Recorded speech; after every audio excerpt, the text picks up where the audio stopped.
Hey, hi, and hello, everyone. Anthony Fantano here, internet's busiest music nerd. I hope you're doing well. It's time for a weekly track roundup, my thoughts and my opinions on a bunch of songs that have dropped over the past week or so. Whether I loved them or hated them or felt somewhere in between, they are all linked down below, so you can check them out for yourself. Also linked down below is our Turntable Lab link. We get kickback from it if you head over there and buy some turntable stuff, some records, some whatever. Benefits us, benefits the channel, use it up, and also our Patreon page. If you want to get some extra bonus monthly content while supporting us in the process, that would be wonderful and amazing and highly appreciated too. We just hit 100K on our YouTube Shorts channel. Make sure to join up there for all of our cool, fun, awesome short form content that we have been doing. And that is pretty much it, y'all. Let's get into the tracks. We have a handful of worst ones. This week, they are as follows. We've been blessed with a lot of worst tracks. One new track from Zayn. The title of the track is Love Like This, and between the very generic dance beat and lead vocals, just not really finding a lot about this track that is worth going back to. It's pretty, formulaic. It's pretty plain. Just nothing really standing out about this one. Unfortunately, it is utterly and completely forgettable. We also have a new one from will.i.am and Britney Spears, which, I will say the dance beat and the kind of cheeky vocals from Britney are not bad, but will.i.am insists on ruining this track with some awful bars and bad rapping and tacky electronics, and I just don't really understand why he couldn't just let the song be what it was going to be without just throwing too many hideous bells and whistles on top of it, but, whatever. I suppose it's interesting to see these two crossing over and looking particularly young in this cover art. Moving on from there, we have a new track over here from Babyface Ray as well as V's.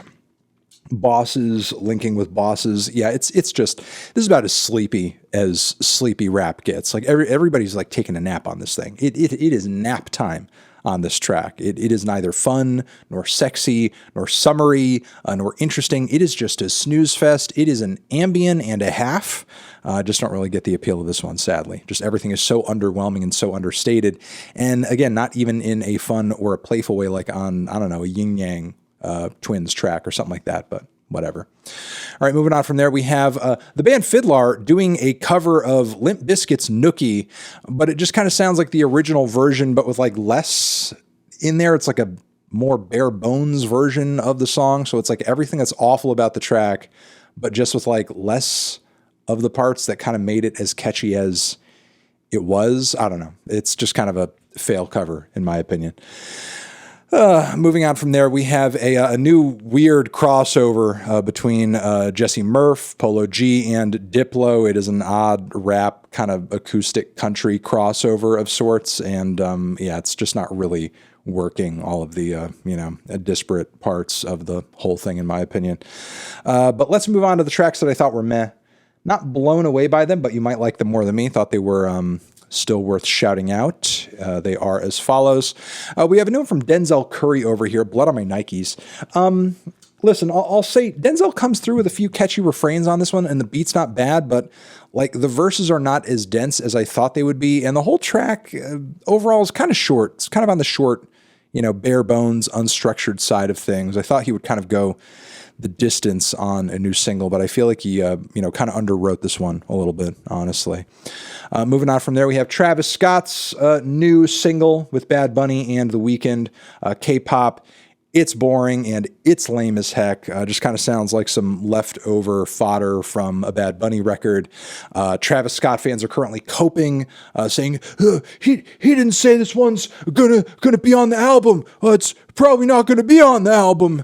If it's not, the album will be better for it for sure, because this track is pretty underwhelming.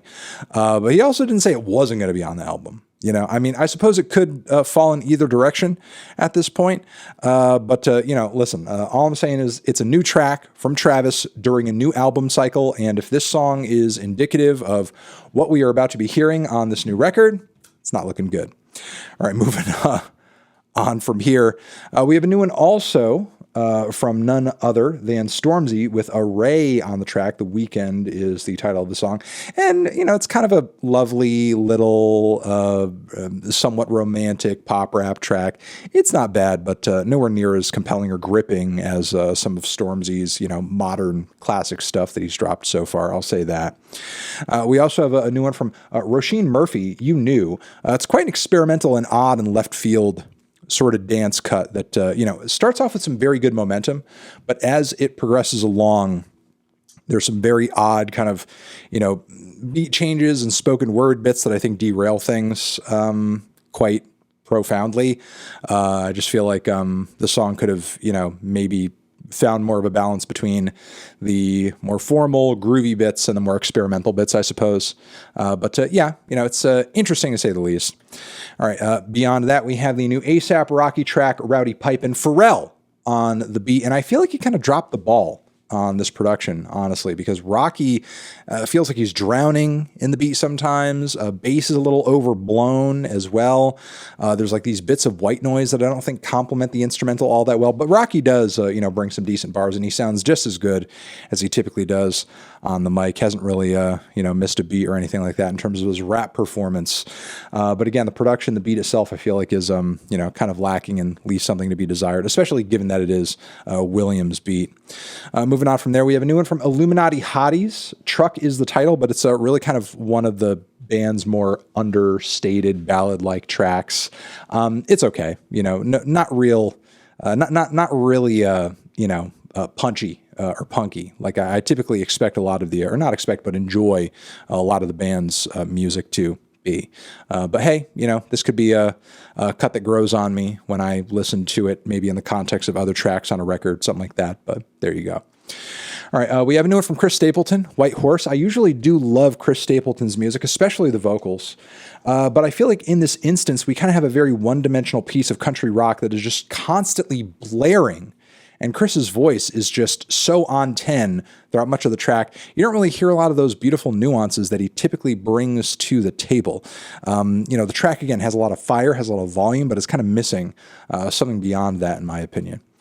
We have a new one over here from Burial, of all people, legendary electronic music producer. Unknown Summer is the name of the track. And yeah, it's got some, weird left field vocal samples. It's spacey.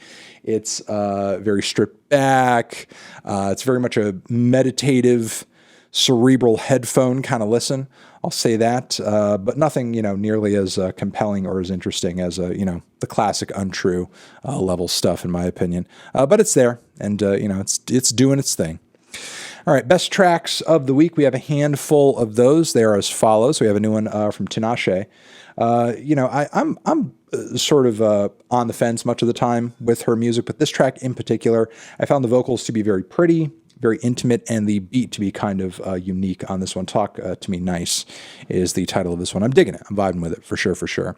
Moving on from there, we have a very moody kind of left field sort of lo-fi pop track from the band Sorry. Screaming in the Rain Again is the title of this one. I think it hits pretty hard, and I'm liking the music video on it too. We have a new one from Ice Spice that I would like to point to because the deluxe edition of her new EP just so recently came out, and the song Deli that's been making its rounds on the internet is on that project. And it hits hard, banging beat, very forceful and aggressive flow for Ice Spice on the track, and some pretty hilarious and legendary lines, including, this like kind of funny Miss Poopy line that everybody's making a big deal out of that's pretty funny. But yeah, thought this one hit hard, thought it was fun, liking it a lot. Long live Ice Spice. All right, moving on from there. We have a new one from shoegaze legends Slowdive, Skin in the Game. I'm actually liking this track quite a bit. It's very dynamic. It's very pretty. It's got a lot of, beautiful twinkly layers throughout a lot of the instrumental. It's, kind of everything that I was hoping for when the band kind of came back out of their, hiatus period and everything like that. As many know, I didn't really care for their comeback album. But this new track over here is sounding like blissful. It's sounding warm. It's sounding really entrancing. I'm liking it a lot. I'm liking it quite a bit. Skin in the Game, again, is the title of this one. Next, we have a new one from Code Orange. The Above, I believe, is the title of the track. Billy Corrigan is featured on the song as well. No, sorry, Take Shape is the title of the song. Duh. But still, Billy Corrigan is featured on the song. And yeah, it's kind of like every new metal cliche of the 2000s, but done as well as humanly possible with some great riffs and some hard-hitting vocals as well. And Billy's inclusion on the song is quite fitting too. I'm liking this one. I'm liking this one quite a bit. It's not, you know, the futuristic synthetic vibes that we got off of their last record, but, you know, it is forward-thinking as far as like, you know, that new metal sound goes and kind of bringing it back with a new twist, I suppose. All right, moving on from there. The Menzingers come through with a very punky and very, you know, power poppy, passionate track with some super melodic lead vocals, a lot of passion on the singing as well. Liking that it's got almost like a slight, subtle, maybe a bit of an Americana vibe to it as well, while sticking to that, you know, hypercharged Menzingers sound, which again, I think is pretty cool and pretty sick on their part. There's No Place in This World for Me is the title of the track. And yeah, digging with it. Well, digging it, messing with it, enjoying it. Try it out yourself. All right, next, new track over here from J-Rock. J-Rock has been coming through with some solid singles, like the last single, like this new single, hoping that, you know, this new record that he has on the way all of a sudden is a banger. It's got Anderson .Paak on the track. It's got Latto on the track. Too Fast Pullover is the name of the song. And yeah, it's, you know, a nice little summery pop rap bop, but, you know, it's got some good bars and just good quality performances. Instrumental is unique too. Latto brings personality and some, you know, witty bars here and there, as she typically does. And Anderson, you know, is a charismatic addition to the track. So I'm liking this one. Liking this one quite a bit. Music video is kind of funny too. Moving on from there, the Mountain Goats have a brand new record on the way. Clean Slate is the title of the first single from it. And, you know, I'm not going to spoil the storyline or the whole concept of the thing, but I will say this. This song has been teased by John as being like a bit of a rock opera, and you can kind of hear it in the fact that the instrumentation on this track is so grand and ornate. You know, given how long John has been doing this and been in the game, I feel like a record such as this is kind of overdue.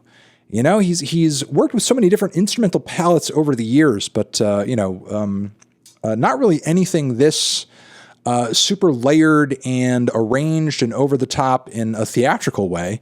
You know, maybe the Sunset Tree borders on that at some points, but, you know, it's definitely happening on this track even more so.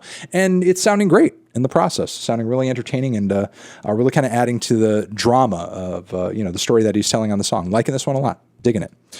Next, Ghost Kidz, which I believe is a hip hop duo that is currently like not really super well known in terms of like, you know, who's operating within it and, you know, what the whole deal with it is, but still. They have a new single out featuring Vince Staples, and it's a banger. Goes off. Great bars, very unique production as well. Vince kills it on the feature too. It's a great cut. Again, great. Electrifying new single. Liking this one a lot. All right, Fuerza Regida, if I'm pronouncing that correctly. Tiki, Taka, Toco with Take a Daytrip. Take a Daytrip being the you know, production outfit that or you know, producer, if I remember correctly. I can't because my brain is Swiss cheese at this point. I've reviewed so much music. Don't expect everything of me. I'm just a human. I'm a total fucking mess. But anyway, you know, some of you guys may know Take a Daytrip as having worked with Lil Nas X in the past, and Fuerza. You know, makes basically a kind of modernized version of like regional Mexican music. And, you know, there's definitely like some pop and hip hop undertones in the production on this track while still, you know, kind of staying true to that regional Mexican sound.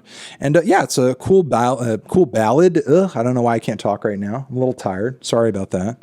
But, you know, it's a cool ballad with, you know, some really awesome rustic Mexican instrumentation laced throughout, some decent vocals on it as well. And yeah, I'm liking it. You know, I like a lot of the, you know, kind of rustic old world version of this stuff.